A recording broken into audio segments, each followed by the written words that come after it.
to west, north to east, searching the best pubs for the ultimate feast. Sonia, Simon, Portia, and don't leave out Sue, searching out the best food. Don't you wish you were too? Come on down, take a taste of the West. Hello and welcome to the very beautiful 12th century Ford Abbey near Chard in Dorset. This is the venue for our grand final of Taste of the West. It promises to be a spectacular day, I can assure you of that. Over the last 8 weeks we have eaten our way throughout the West Country. We visited some delightful pubs, but far more importantly the judges and I have eaten some delicious meals, and what a range we've had to choose from. There's been a very unusual squirrel recipe. We've eaten fish, pheasant, venison, rabbit and a whole lot more. Well, joining us as always are judges Sonia Stevenson, a master chef and a lady who always enjoys her food, as does Portia Spooner, ITV West Country's home economist, and chauffeur, just for the day, but full-time food journalist Simon Parks.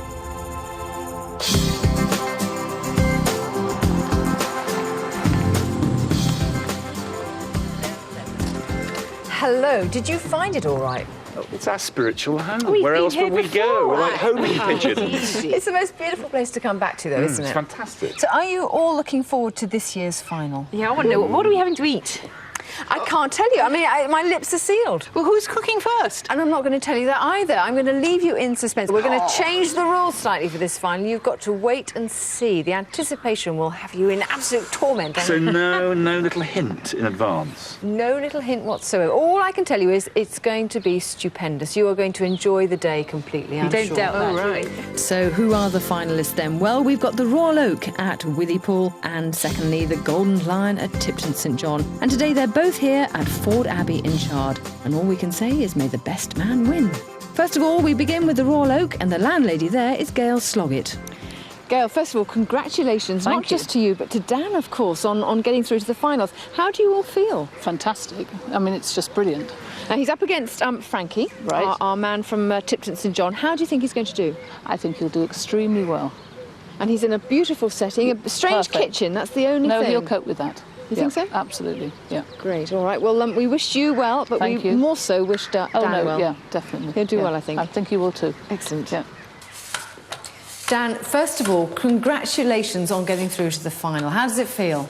A bit nerve-wracking, really, not cooking in my own kitchen and that sort of thing, but it seems all right. It's nice. Nice Good. place. Well, you're cooking a very unusual dish, because I've never had it before, and I'm not so sure the judges would have had it either, certainly not here. Wild boar. Yeah, it's something we do quite often, actually. There's a local wild boar farm.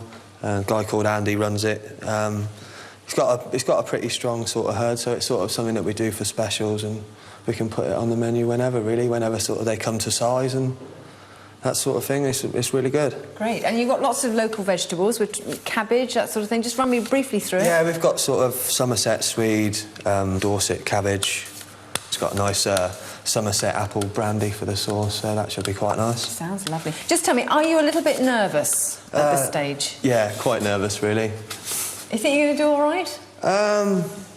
I think I should do all right. Oh, listen, I detect a little bit of hesitation there. You better have some of that brandy. All right, I'm going to let you do your potatoes, and we won't see you out at the table, Dan. We'll see you a little bit later on in the programme. Good luck. Marvellous, thank you very much. Well, Andy Cooling owns the herd of wild boar, but is it really a good ingredient?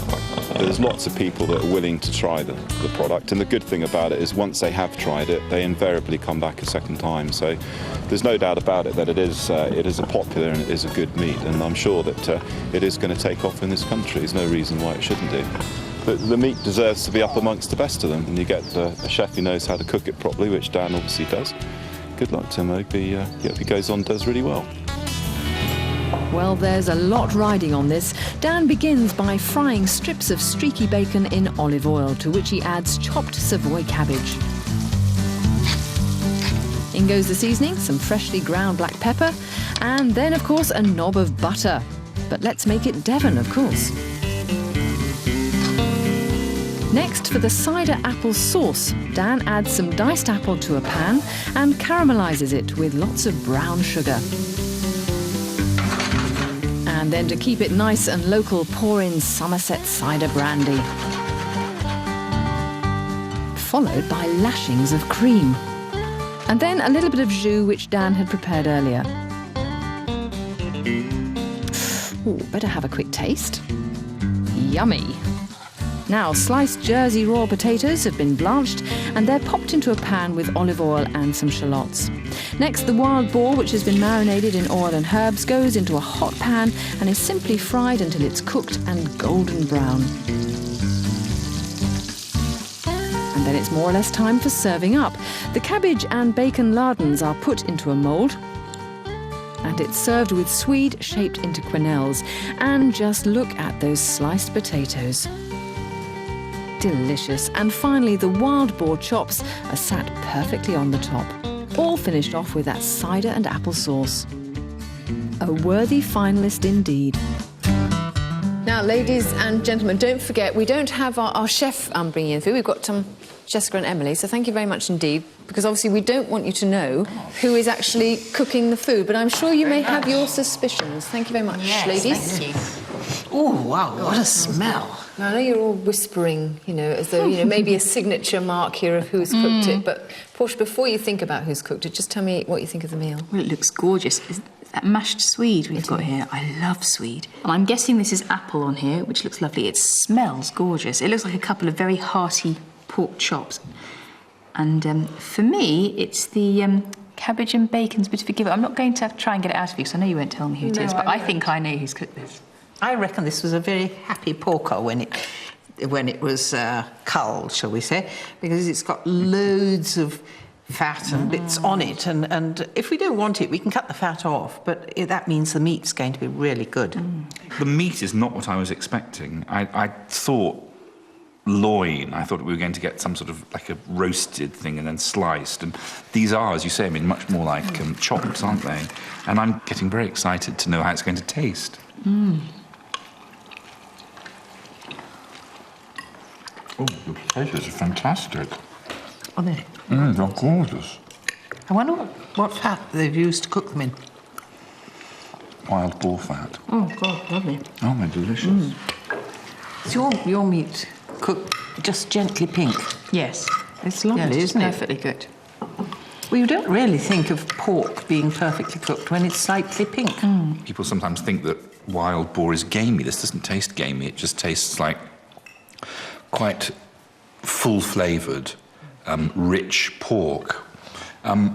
Lovely vegetables. I mean, the only thing that I would say is that the swede and the seasoned, the potatoes, to me, are exceptional, and the cabbage.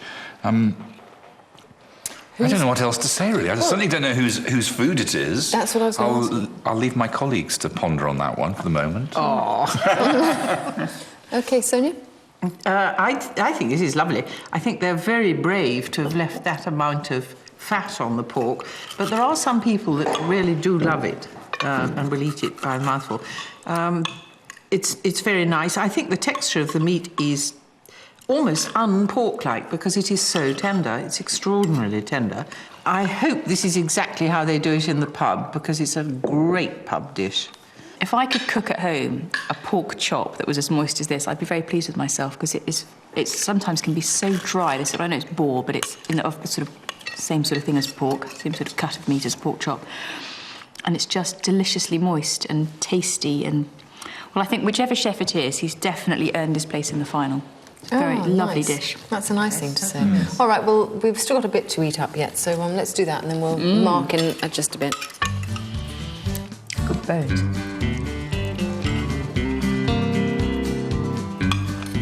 Are we ready for a little bit of judging, judges? Yes? Yep. Shall I pass these along, then? Portia, you have to pass that down the table.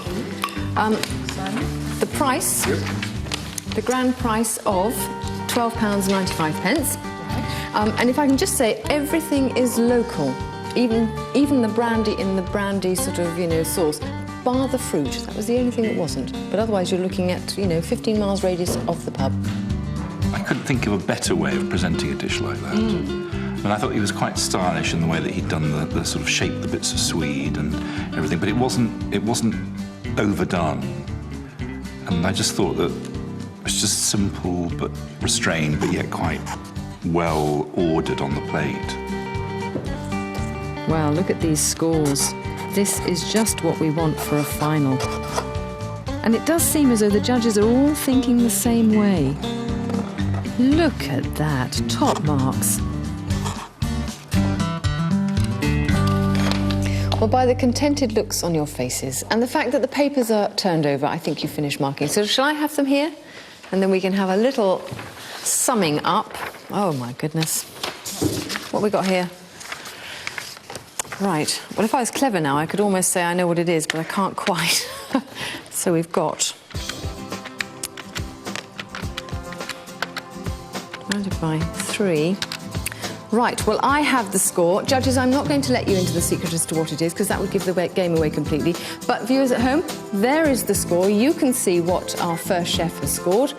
As I say, I'm keeping it a secret from everybody else. You know who's cooking next, so join us after the break. Take a taste of the West. Come on down. Take a taste of the West.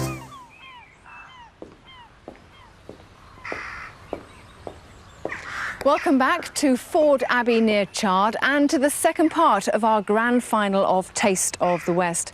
Now, before the break, we saw Dan cook us some wild boar. The judges, of course, have no idea who is cooking what just now. In a moment, we're going to meet up with Frankie from the Golden Lion at Tipton St John. He's cooking us another meal. Before we find out what it is, though, let's chat with his wife, Michelle. Michelle, it's been a long time since we first met. Frankie was in the very first programme, so how did it feel when we rang you and told you that you were in the final? It was great. It was a really big surprise. It had been quite a while since we first filmed that first one, and so we'd almost forgotten about it, but it was brilliant. It was really good. We were so pleased. And I don't want to know about the dish itself, but is he nervous about what he's cooking? I think he was a bit nervous on the way here. His driving was a bit sort of up and down, but he was. I think once he gets in the kitchen and once he gets in with his food and all his things that he's brought with him, then I'm sure he'll be absolutely fine. Excellent. Yeah. How do you think he's going to do? Oh well, we're hoping he'll win. Of course. Yeah, but he's quite confident. He says it's a really nice dish he's cooking, and I'm sure. Well, I hope we'll do well. This fresh fish looks great, Frankie. Do take one. Tell me what it is. This is a gurnard, or as we call in French, a grondin. A grondin? Yeah. This is what the fishermen used to use for, and still use, I do believe, to catch crabs and stuff like that. So there was bait. So how do you make a nice dish out of something that was once used as bait? Lovely. This is lovely fish. This is the texture, I would say, of a sea bass. Very, very firm. It's a bottom feeder from the bottom of the sea. You just feed down the bottom. As you see, his mouth is flat, so you eat down the bottom of the sea like this. Okay? Not much meat on them, it doesn't look. Oh yes, so much of it, so much. And where have these come from? This from fishmonger S&J, Plymouth. Very, very good fishmonger. I've been using it since I've been in this country for about 20 years now. Absolutely excellent, never any problem. The quality of the fish, the freshness of the fish. If you look at the eyes of that fish, first quality is shiny. The fish is firm. It's absolutely smashing. We've got some nice mussels here as well. Yes, the mussels is to go with the dish. I'm actually doing a poached gurnard with mussels in a parsley, onion and garlic broth. I don't think they've ever had this before. In fact, Simon, I think, has never had gurnard before. This is a poor man's dish, and whatever a poor man can eat, I'm sure he can eat it. Well, Frankie, you are up against the best. You've both made it through to the final, so may the best man win, and all I can say is bonne chance. Merci. Bien. Well, Frankie's gurnard has been supplied by S&J Fisheries of Plymouth, as he's already said, who you might recognise as they've already supplied another pub in this series. Well, they're obviously popular for a reason, and the MD, who can be proud of it all, is Julian Evans. Now back in the kitchen, and first of all, Frankie prepares a potato salad to serve with his broth, and that's topped off with plenty of seasoning and some nut oil. Now what about that broth then? Pour into a pan equal parts of water and wine. Then add some onion and some garlic and plenty of seasoning. And then put it onto a low heat. Now here's a nice idea for garlic bread if you like it. It's very easy. You cut a whole garlic in half, dip it into walnut oil and coat a thick slice of bread. And all you then do is pop it onto a hot griddle. OK, now place your gurnard into that pan of water and wine. Don't forget the bread, by the way, don't let it burn. Now, when your gurnard is soft to the touch, it's time to remove it. And you replace it with the mussels. They go back into the same pan and they're poached until all of them have opened. And don't forget, if they don't open, don't use them. Then you remove those as well and add them to the gurnard. Next, bring the liquid back to the boil and whisk in some butter and allow all of that to reduce. And then... We got lots of parsley in it. Well, it looks good, and one thing about this dish, we've not seen anything like it before. Here we go.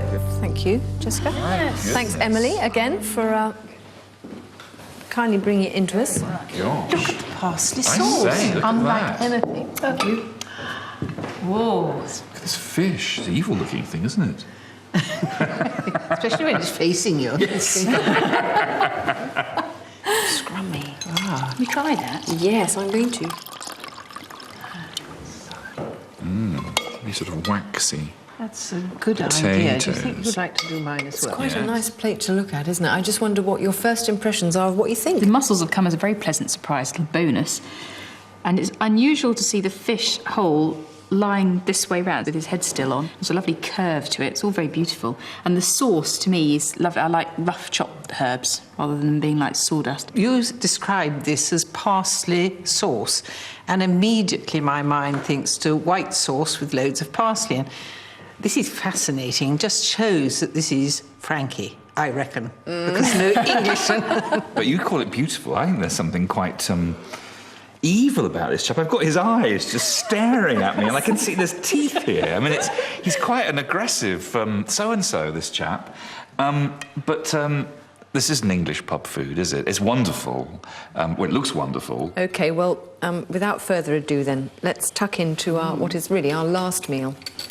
It falls away, though, doesn't it? Look at the whiteness of the fish. Oh. It's going to be the next fish, I think, they discover after monkfish. What, this year's model? Yep. Yes, it'll go up tenfold And the in price will just shoot up. This year's fishy.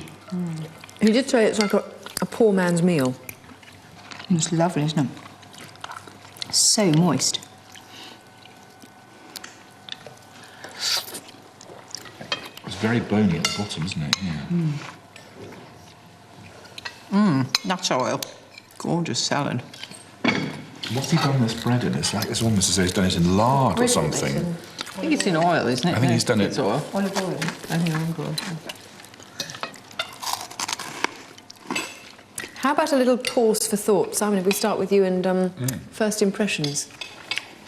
Not the most flavoursome dish, and it's lovely to have these mussels with it. It's quite fiddly to eat. As you can see, we've all got a little collection of a few bones on the side of the plate. I don't mind that. It doesn't upset or offend me at all. It's not the sort of dish that every man would go to eat. They would want trout or monkfish or one of these things. Pub food, yay or nay? Are we... But I think it is pub food, but it's so extraordinary to have it that it's awful that nearly makes it not pub food. French So- bistro food. Yes, yeah, that's a good way of saying it. I'm really enjoying dipping my bread into all this broth. But it is quite a bony fish. I have to say some of my mussels have been a little bit gritty, but other than that, it's lovely. So time to mark then. If I can just remind you, you've had your wild boar. So now you're literally marking the head-to-head. We've just had our gurnard, poached gurnard, head-to-head, quite literally, there he is. So if I can pass you papers, Portia. You pass them down the line if you would. Yeah. And that meal was £9.50. £9.50. £9.50. I suppose for us, the biggest decision is it better than wild boar? It's totally different. This feels French, and therefore it's a different nationality as well. How can you compare them? For pub dishes, they're two both incredibly brave choices to go for. I mean, the amount of pubs where you'd walk in the door and you'd get gurnard and you'd get wild boar on the menu. I mean, I don't know, I could even count them on one hand. And to serve this on their menu, I mean, I think it shows such a wonderful diversity that we can still have steak kidney pudding and sausage and mash and all the things that we know and love, and have things like this, and that this is like a broad church, really. I think it's wonderful. So it's time to mark. We've pontificated enough, really. You have to... Very different. last time. I How know. Never mind. Well, the judges really do have a job on their hands. I think it's going to be another set of high marks. It's going to be so close. Either of these men could win it. Can I just ask a question, if any of you are in any doubt as to who cooked what? I'm absolutely convinced this is Frankie. I'd say it was Frankie too, but I'm waiting for the bombshell. Yeah. I'd love to say it wasn't, but it was Frankie. You're absolutely. I'd love to say it wasn't, actually. That would really fox you. Yeah. No, this was Frankie, and the wild boar from Exmoor was Dan. This is the worst moment. It's very sad, actually. I have butterflies. It's pathetic, isn't it? Right, OK.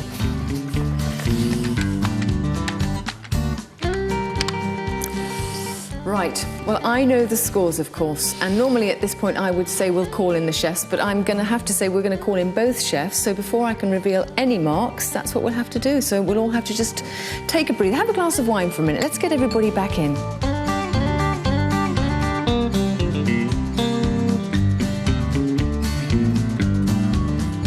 Well, this is the moment almost to announce the winner. But before I do, I want to thank lots of people. First of all those pubs that entered the competition, the people who actually took part, the landlords and landladies who let us into their establishments, gave us all that wonderful food, all those wonderful drinks, of course, especially the chefs and the chefesses. We did have one.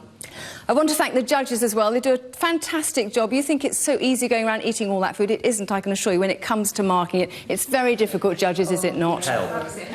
But as I say, there is a winner from these two gentlemen. We've got Frankie on my left and Dan on my right. There is a winner. There was only 2 points in it, to assure you of that. But the winner of Taste of the West 2004 is Dan.